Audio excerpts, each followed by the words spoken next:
नमस्कार छात्रों, स्वागत है आपका प्रियंका अकेडमी में। आज इस वीडियो में कक्षा 10वीं के पाठ मानवीय करुणा की दिव्य चमक के बारे में हम आज पढ़ेंगे। तो छात्रों, वीडियो को पूरा जरूर देखें और मेरे चैनल को सब्सक्राइब करें। इस पाठ के लेखक का नाम मानवीय करुणा दिव्य चमक जो पाठ है, इनके लेखक का नाम सर्वेश्वर दयाल सक्सेना जी है, जो एक लेखक होने के साथ साथ उच्च कोटि के कवि भी हैं। यह पाठ लेखक द्वारा लिखित एक उच्च कोटि का संस्मरण है। छात्रों, संस्मरण विधा स्मृतियों अर्थात यादों पर आधारित होती है, यानी जो भी यादें हैं और जो यादें हैं उनको जैसी की तैसी एज इट इज उनको प्रेजेंट करना, उनमें किसी भी तरह का कोई फेरबदल या चेंजेस ना करना, वही संस्मरण कहलाता है। तो इस पाठ में लेखक ने फादर कामिल बुल्के की चारित्रिक और व्यावहारिक विशेषताओं को उजागर किया है। यानी जो लेखक थे सर्वेश्वर दयाल सक्सेना जी, वो फादर बुल्के के बहुत करीब थे। फादर कामिल बुल्के के बारे में हम पाठ में आगे पढ़ेंगे, जिनकी चारित्रिक यानी कैरेक्टर और व्यावहारिक इनका जो बिहेवियर है, उन सारी क्वालिटीज को यहाँ पे लेखक ने उजागर किया है। फादर बुल्के जो एक भारतीय नहीं थे, फिर भी धर्म गुरुओं और संतों की इस पावन भूमि यानी भारत पर मृत्यु पर्यंत यानी मृत्यु होने तक इसे कर्म क्षेत्र बनाए रखा। यानी वो उनकी जन्मभूमि नहीं थी कामिल मुल्की की, वो यहाँ जन्मे नहीं थे, वो भारतीय नहीं थे, वो भारत के बाहर के थे, लेकिन फिर भी उन्होंने भारत की भूमि के लिए बहुत से कार्य किए। कर्म क्षेत्र कहा जाता है जो भी कार्य किया जाए वह इस धरती के भले के लिए किया जाए। फादर सन्यासी थे परंतु परंपरागत नहीं। सन्यासी सबको मालूम है किसे कहा जाता है, परंपरागत यानी जो नियम बंधे बंधाए हैं कि एक सन्यासी को ऐसा होना चाहिए वैसा होना चाहिए, वो उस तौर पे नहीं थे, वो अपने व्यवहार से सन्यासी थे। लेखक और फादर के संबंधों की झलक हमें इस संस्मरण में मिलती है। वे भारतीय संस्कृति में रच बस गए, यानी वो भारतीय ना होते हुए भी यहाँ की जो ट्रेडिशन है, जो भी कल्चर है, वो इतने इसमें रच बस गए कि ऐसा लगता था कि वो भी एक भारतीय है। और उन्होंने उस समय हिंदी भाषा को राष्ट्रभाषा का दर्जा दिलाने के लिए सराहनीय प्रयास भी किए। मतलब जो एक व्यक्ति भारत का ना होकर भी भारत में रहकर भारत की भाषा को उसको राष्ट्रभाषा घोषित करने में अपना महत्वपूर्ण योगदान देता रहा। तो आइए छात्रों, हम पाठ की ओर बढ़ते हैं। लेखक फादर के निधन पर अफसोस करते हुए ईश्वर से प्रश्न करता है कि जब फादर का निधन हो गया है तो लेखक अफसोस प्रकट करते हुए ईश्वर से एक प्रश्न करता है कि जिसके रंगों में मिठास भरे अमृत के अतिरिक्त और कुछ नहीं था, उसके लिए ईश्वर ने ऐसा जहर का विधान क्यों? फादर की मृत्यु जहरबाद के कारण कठिन यातना सहते हुई हुई थी।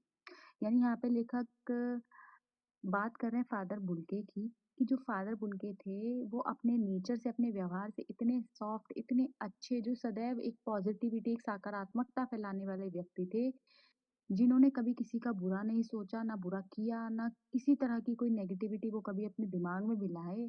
आखिर भग जिसने अपने आप को पूरी तरीके से, चाहे वो मानसिक हो चाहे वो शारीरिक, पूरी तरीके से ईश्वर को सौंप दिया था, आखिर भगवान ने उस व्यक्ति के लिए ऐसी कठिन यातना भरी मौत क्यों लिखी?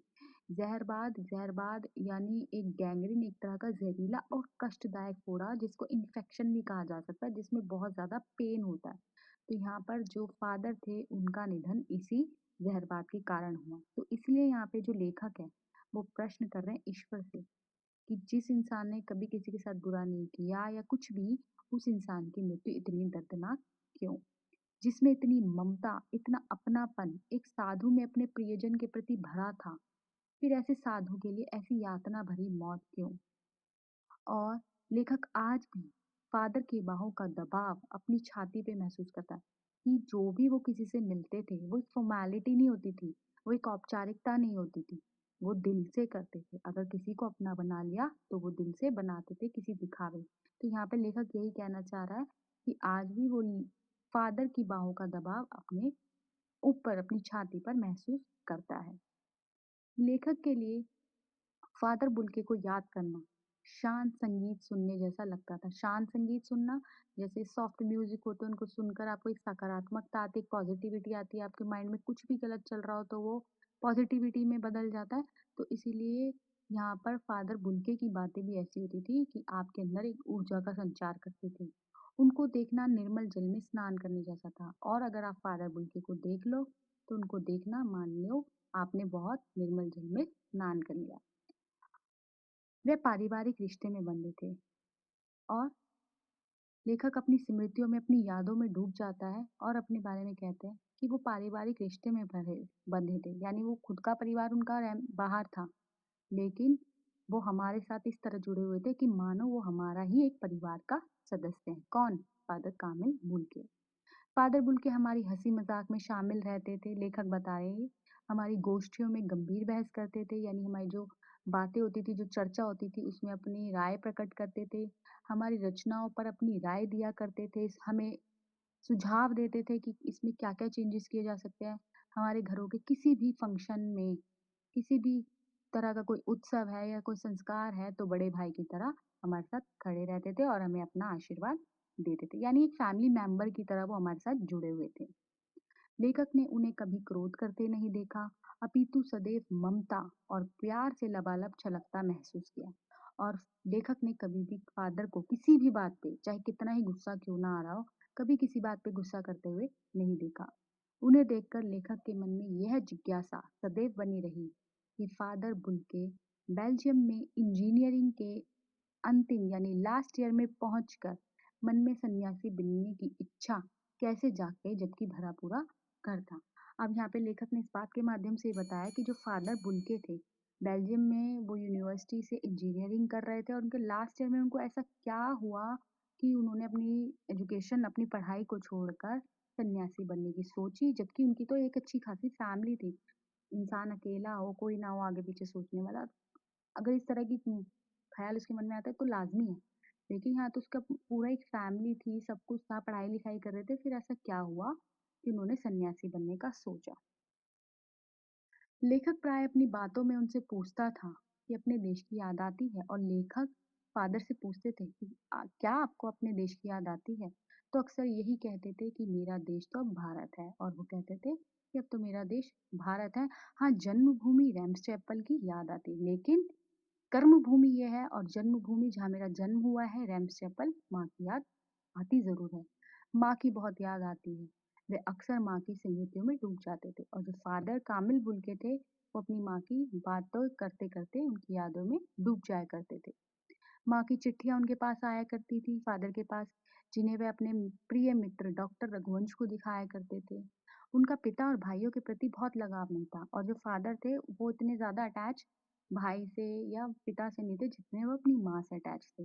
जो फादर थे उनके, फादर कामिल बुल्के के पिता थे, वो एक बिज़नेसमैन थे। भाई जो था वो वहीं के किसी चर्च में पादरी हो गया था, और एक भाई काम करता है, वो जॉब करता है। एक बहन है जो थोड़ी स्ट्रिक्ट है और ज़िद्दी है। फादर को कभी उनकी चिंता करते नहीं देखा, यानी फादर ने कभी उनके बारे में कोई चिंता नहीं की, अपने फैमिली मेंबर्स के बारे में। फादर में बस जाने के बाद, जब फादर जो थे भारत में बस गए, उसके बाद वो सिर्फ 2-3 बार ही अपने परिवार से मिलने बेल्जियम गए थे। अब लेखक उनसे पूछता है कि आप ये सब छोड़कर क्यों चले आए? यह पूछने पर वे सरलता से उत्तर देते कि प्रभु की इच्छा थी।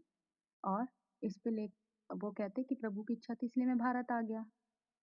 वे बताते थे कि माँ ने बचपन में ही कह दिया था कि लड़का हाथ से गया, और माँ ने बचपन में ही कह दिया था कि जो बच्चा है वो हाथ से गया। और सचमुच में इंजीनियरिंग के आखिरी साल में पढ़ाई छोड़कर सन्यासी होने के लिए जब धर्म गुरु के पास गए फादर, और कहा मैं सन्यासी लेना चाहता हूँ, और शर्त रखी कि मैं भारत जाके सन्यासी बनूंगा। फिर लेखक ने उनसे पूछा कि इसका क्या कारण था, कि भारत आके ही क्यों? तो इनका इसका उत्तर भी उनके पास नहीं था। फादर बुल्के ने भारत में आके जिससे संघ में धर्माचार की पढ़ाई शुरू की। 9-10 साल दार्जिलिंग में पढ़ते रहे। कोलकाता से बीए और इलाहाबाद से एमए किया। प्रयाग यूनिवर्सिटी के हिंदी विभाग यानी हिंदी ऑनर्स में रहकर सन 1950 में रामकथा उत्पत्ति और विकास शोध प्रबंध पूरा किया। शोध प्रबंध यानी अपनी पीएचडी की। मातरलिंग से प्रसिद्ध नाटक ब्लू बर्ड की रूपांतर नील पंछी के नाम से लिखा। रूपांतर यानी उसको ट्रांसलेट किया, जो ब्लू बर्ड था इंग्लिश में, और उसको हिंदी में उन्होंने ट्रांसलेट करके दोबारा लिखा नील पंछी के नाम से। सेंट जेवियर्स कॉलेज रांची में हिंदी तथा संस्कृत विभाग के विभागाध्यक्ष रहे, यानी विभागाध्यक्ष यानी अध्यक्ष, प्रेसिडेंट जिसे कहेंगे, विभाग के प्रेसिडेंट रहे। और यहीं उन्होंने इंग्लिश हिंदी डिक्शनरी तैयार की और बाइबल का हिंदी अनुवाद किया और वहीं बीमार पड़ गए। पटना से दिल्ली आए और 47 वर्ष वर्ष भारत में रहकर 73 यानी 73 ईयर की जिंदगी जीकर चले गए।